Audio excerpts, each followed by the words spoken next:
Hello everyone, welcome back to the channel. Today I am going to solve one more problem based on mole fraction. Okay, so हमारा question जो है calculate the mole fraction of benzene in solution containing 30% by mass in carbon tetrachloride. Okay, so तो हमने solution को क्या मान लिया 100 ग्राम, तो उसमें से 30% हमारा जो है बेंजीन है एंड बचा हुआ 100 में 30 बेंजीन हो गया तो 70% जो होगा हमारा कार्बन टेट्राक्लोराइड है. तो मोल फ्रैक्शन का फॉर्मूला उम्मीद है आपने फर्स्ट लेक्चर पढ़ा होगा जिसमें हमने mole fraction, mass percentage, molality and molarity के फॉर्मूले कुछ बताए थे. ओके, सो हम यहाँ पे पहले फॉर्मूला लिखेंगे, उसके बाद हम सॉल्यूशन देखेंगे. तो ओके, तो मोल फ्रैक्शन ऑफ बेंजीन कैसे लिख सकते हैं हम? मोल फ्रैक्शन ऑफ बेंजीन C6H6 क्या होता है? Numbers of moles of benzene, number of moles of benzene divided by numbers of moles of benzene plus number of moles of CCl4. Okay, numbers of moles of benzene divided by total numbers of moles of solution. So पहले हम benzene का moles निकालेंगे, उसके बाद ये carbon tetrachloride का, उसके बाद हम ये फॉर्मूला में पुट कर देंगे, फिर हमारा मोल फ्रैक्शन ऑफ बेंजीन निकल जाएगा. ओके, सो सबसे पहले हमें मोल्स निकालने के लिए क्या करते हैं? N6 numbers of moles of benzene के लिए given mass by molar mass. Okay, so given mass हमारा कितना दिया है 30 ग्राम एंड मोलर मास निकालने के लिए देखो, मोलर मास निकालने के लिए हम फार्मूला का यूज़ करते हैं. सो मोलर मास C6H6 का मोलर मास कैसे निकालते हैं? यहाँ पे कार्बन का एटॉमिक मास कितना होता है 12 इंटू कितने मोल से 6 प्लस हाइड्रोजन का एटॉमिक मास 1 कितने मोल से 6. सो यहाँ पे कितना होगा 6 12 6 जा 72 प्लस 6 1 जा 6. सो हमारा मोलर मास ऑफ बेंजीन कितना आ रहा है 78 ग्राम. सो हम यहाँ पे मोलर मास की जगह पे 78 ग्राम पुट कर सकते हैं. ओके, सो उसके बाद हम इसको कैलकुलेट करेंगे तो मोल्स ऑफ बेंजीन कितना आएगा, ये 30/70. ओके, सो हमारा मोल्स का यूनिट होता है ग्राम पर मोल. ओके, सो यहाँ पे होगा ग्राम पर मोल और यहाँ पे ग्राम है, राइट. तो ये जब हम डिवाइड करेंगे तो इसका डिवाइड करने के बाद कितना आएगा 0.38 mole. Okay, so moles of benzene आ गया. अब हम क्या निकालेंगे? Moles of carbon tetrachloride. उसके बाद हम ये इक्वेशन में पुट कर देंगे, वहाँ पे आंसर निकल जाएगा. Okay, so moles of carbon tetrachloride कैसे होगा? मोल्स. ओके, सो NCCl4. सो यहाँ पे क्या कार्बन का एटॉमिक मास कितना होता है 12 प्लस क्लोरीन का कितना होता है 35.5 और कितने मोल्स हैं 4. तो यहाँ पे कितना होगा 12 प्लस 35.5 इंटू 4 कितना होता है 142. तो इसको अगर हम ऐड करेंगे तो कितना होगा 154 ग्राम पर मोल. ओके, तो इसका अभी मोलर मास निकला है, राइट. सॉरी, ये मोलर मास है. ओके, नंबर्स ऑफ मोल्स नहीं है, यहाँ पे हमने मोलर मास निकाला. ओके, सो मोलर मास निकल गया तो यहाँ से हम इसका मोल्स निकाल सकते हैं.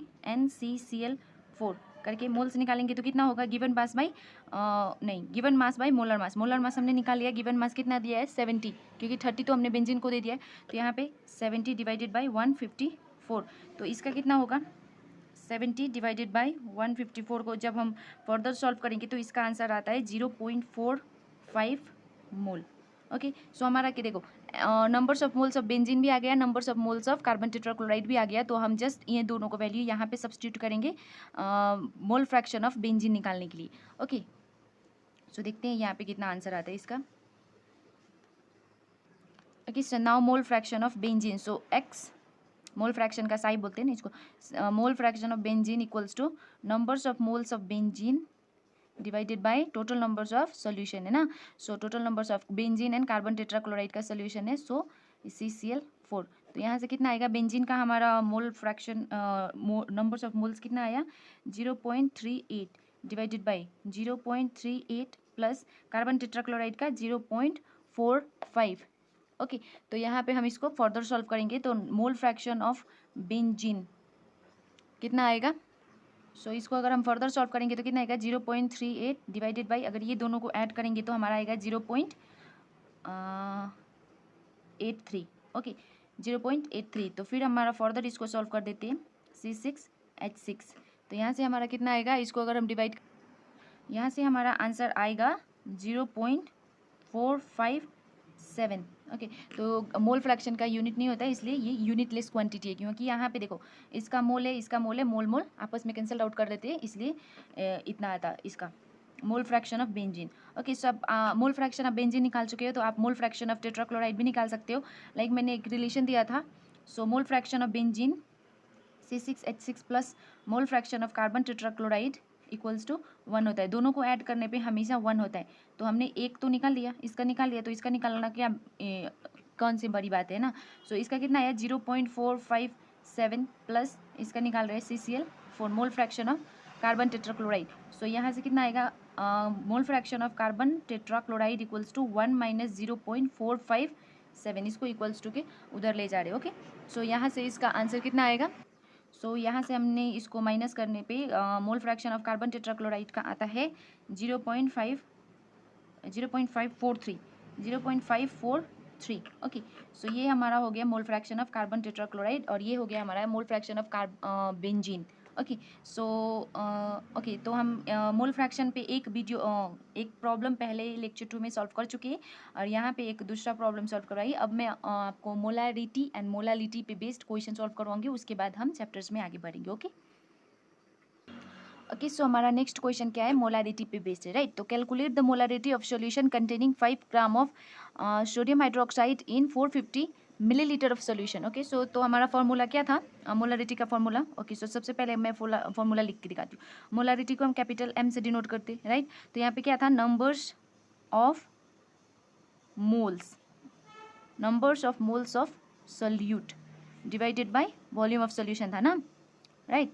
आप इंट्रोडक्शन पार्ट देख लीजिए, आपको बहुत आसानी से समझ में आ जाएगी। Okay so volume of solution in litre, right. तो यहाँ पे हमारा सोल्यूशन कितना दिया है ml मिलीलीटर है, यहाँ पे हमको लीटर में चाहिए, राइट। तो इसको हम फर्दर मोल्स ऑफ सोल्यूट को कैसे लिख सकते हैं, सोल्यूट को B से डिनोट करते हैं एंड सॉल्वेंट को A से। So numbers of moles of solute NB divided by weight of volume of solution.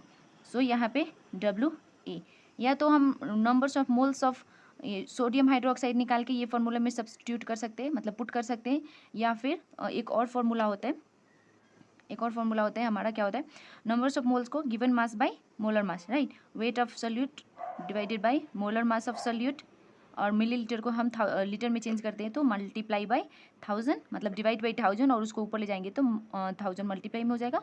उसके बाद wait of volume of solution, right. तो या फिर हम ये फॉर्मूला लगा सकते हैं, या फिर हम ये फॉर्मूला लगा सकते हैं। ओके सो मैं दोनों फॉर्मूलाज बताऊंगी, आपको जो इजी लगता है आप वो करिए। तो सबसे पहले मैं ये नंबर 1 फॉर्मूला है, ये नंबर 2, तो सबसे पहले नंबर 1 के लिए सॉल्व करेंगे। ओके सो नंबर 1 के लिए सबसे पहले हमको क्या चाहिए numbers of moles of NeOH, right.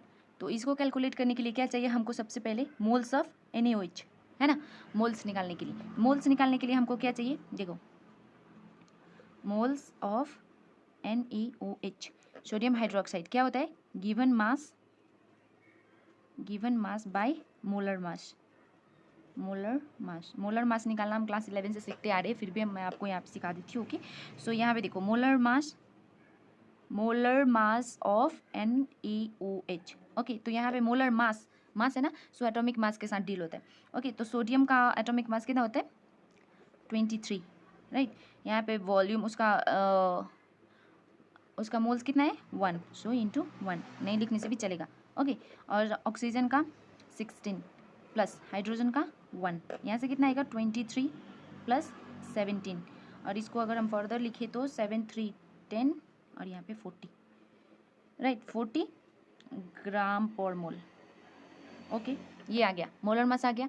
अब गिवन मास हमको दिया है 5 ग्राम, राइट। गिवन मास हमको दिया है, सो यहाँ पे हम मोल्स निकाल सकते हैं आराम से।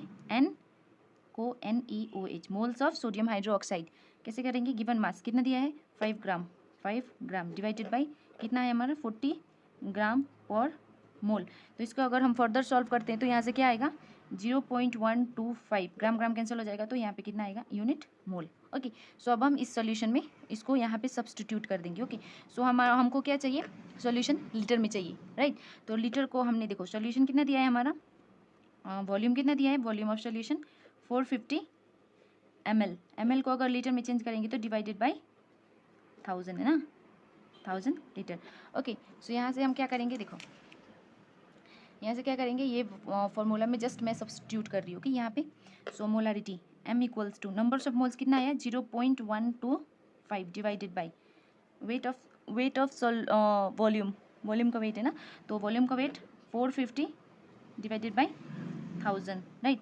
तो हमको पता है a by B divided by c by D होगा, तो यहाँ पे क्या होता है a बाई बी और नीचे का जो होता है वो जस्ट रेसिप्रोकल हो जाता है, राइट। तो यहाँ पे क्या होगा हमारा 0.125 इंटू ये ऊपर चला जाएगा 1000 डिवाइडेड बाई 450, क्योंकि यहाँ पे कुछ नहीं है तो 1 है, राइट। तो अगर हम इसको फर्दर सॉल्व करते हैं तो यहाँ से क्या आएगा हमारा, यहाँ से हमारा आंसर आता है 0.278 और यूनिट जो होगा हमारा कैपिटल M। ये फर्स्ट मेथड था, ओके। और आप कैपिटल M नहीं लिखना चाहते तो यहाँ से देखो मोल पर लीटर, राइट।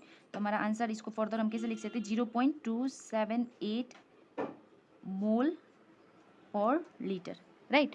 तो हम मैं अब एक दूसरा ये वाला मेथड करके दिखाती हूँ। आपको जो भी मेथड इजी लगे आप उसको प्रीफर करो, जरूरी नहीं है कि जो मैं करवा रही हूँ वही करो, राइट। ओके, सो मैं दूसरे मेथड पे चलती हूँ। ओके, सो दूसरे मेथड के लिए क्या चाहिए हमको, वेट ऑफ सोल्यूट। सोल्यूट क्या होता है, जो स्मॉल क्वांटिटी में होता है, right. So molarity equals to क्या है यहाँ पे WB by molar mass of solute into 1000 by weight of solution. Okay, so WB देखो हमें गिवन दिया होता है ये ऑलरेडी। सो गिवन हमारा क्या क्या है, देखो WB मतलब वेट ऑफ सोल्यूट कितना दिया है, जो स्मॉल क्वांटिटी में 5 ग्राम, राइट।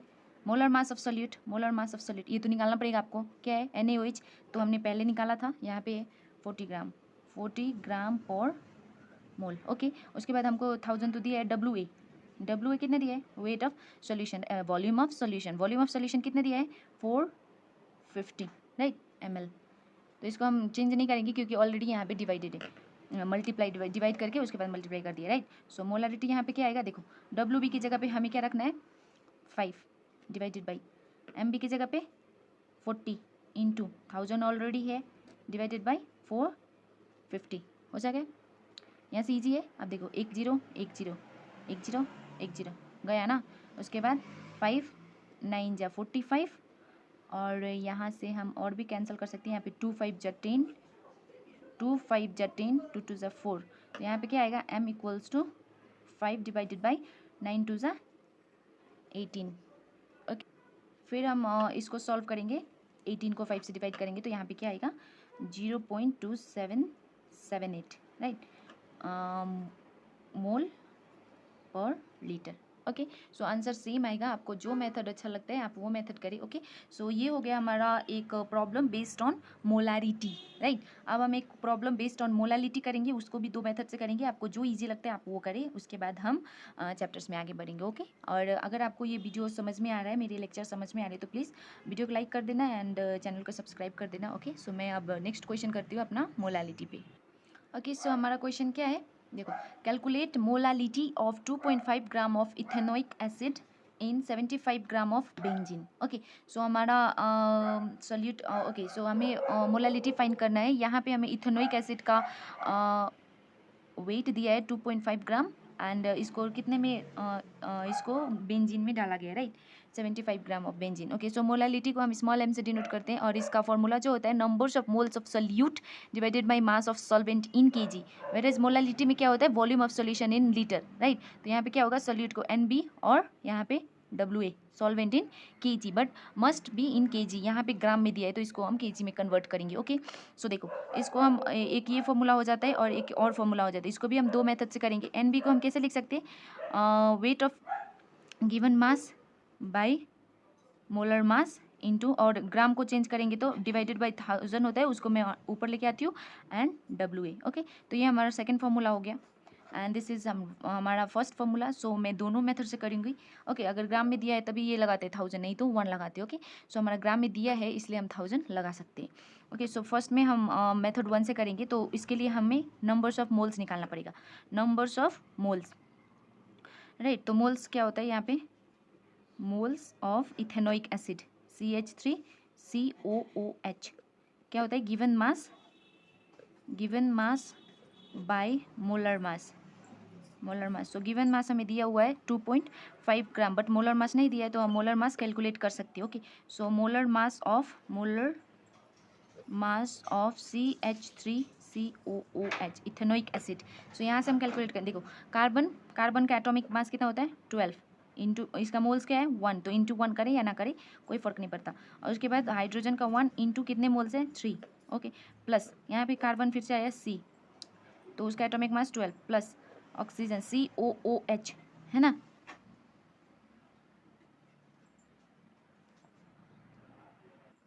ओके, सो हमारा यहाँ पे कितना है C हो गया। फिर O2 है मतलब OO है ना, तो उसको हम 2 काउंट कर सकते हो। यहाँ पे O का कितना होता है 16 इंटू 2 कर सकती हूँ। उसके बाद प्लस 1 हाइड्रोजन का 1, तो यहाँ से कितना आएगा हमारा 12 24 प्लस 3 प्लस 1 4 प्लस 16 टू जा 32। सो इसको हम फर्दर सॉल्व करेंगे, मतलब ऐड करेंगे, तो यहाँ पे कितना आएगा 60 gram per mole. Okay, so हमारा मोलर मास भी आ गया, गिवन मास ऑलरेडी दिया है, तो हमें moles of NCH3COOH moles of ethanoic acid निकाल सकते हैं। तो यहाँ पे कितना दिया है 2.5 gram divided by 60 gram per मोल। इसको अगर हम डिवाइड करेंगे तो यहाँ पे आएगा हमारा 0.0417 मोल।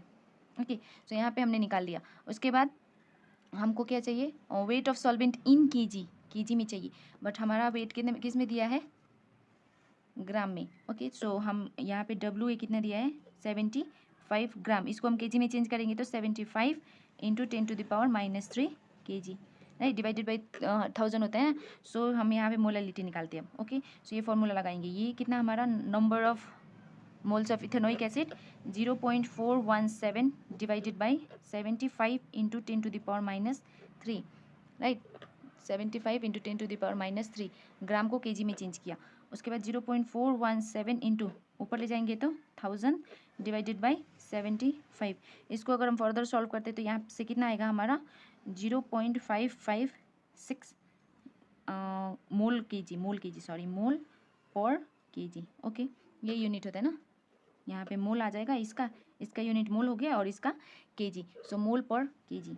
ये हो गया हमारा एक मेथड। ओके, सो यहाँ पे हमारा दूसरा मेथड है, तो मैं दूसरा मेथड भी करके दिखाती हूँ। ओके, सो दूसरा मेथड भी करके देखते हैं, जो आपको इजी लगता है आप वो मेथड यूज़ कर सकते हैं, जो आपको इजी लगता है वही आप कर सकते हैं। ओके, सो दूसरा मेथड के लिए, ओके, सो दोनों में फर्स्ट में गिवन लिखना है। ओके, सो हमको क्या चाहिए WB, वेट ऑफ सॉल्यूट कितना दिया है 2.5 gram, right. Molar mass of solute हमने कितना निकाला 60 ग्राम पर मोल।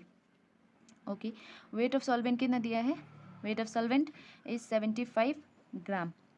ओके, तो हमको इसको केजी में नहीं चेंज करना पड़ेगा क्योंकि हमने चेंज करके ही फॉर्मूला यहाँ पे लिखा हुआ है। सो यहाँ पे M फॉर्मूला लगा देते हैं direct, WB/MB given mass by molar mass into 1000 divided by weight of solvent. So यहाँ से क्या आएगा 2.5 divided by 60 into 1000 divided by 75। यहाँ पे भी सेम हो गया, यहाँ पे 25 1 25 0.1 होगा, यहाँ पे 3, राइट। उसके बाद एक 0 से एक 0 और इसको हम फर्दर कैलकुलेट करते हैं तो क्या आएगा 0.1 इंटू 100 डिवाइडेड बाई 6 इंटू 3। सो इसके बाद हम मोलालिटी अगर कैलकुलेट करते हैं तो हमारा आंसर आता है 0.556 मोल पर केजी। ओके, सो हमारा ये 2 मेथड रहा मोलालिटी कैलकुलेट करने के लिए, एंड मोलारिटी का में भी मैंने 2 मेथड दिखाया है, आपको जो इजी लगता है आप वो करें। उम्मीद करती हूँ आपको ये वीडियो लेक्चर्स पसंद आ रहे हैं, अगर पसंद आ रहे हैं तो वीडियो को लाइक करें, चैनल को सब्सक्राइब करें, and see you in the next video. Till then bye bye, take care. आने वाले नेक्स्ट लेक्चर में मैं हेनरीज लॉ एंड सॉल्युबिलिटी के बारे में कुछ डिस्कस करूँगी। ओके, सो बने रहिए हमारे साथ। Till then bye bye, take care.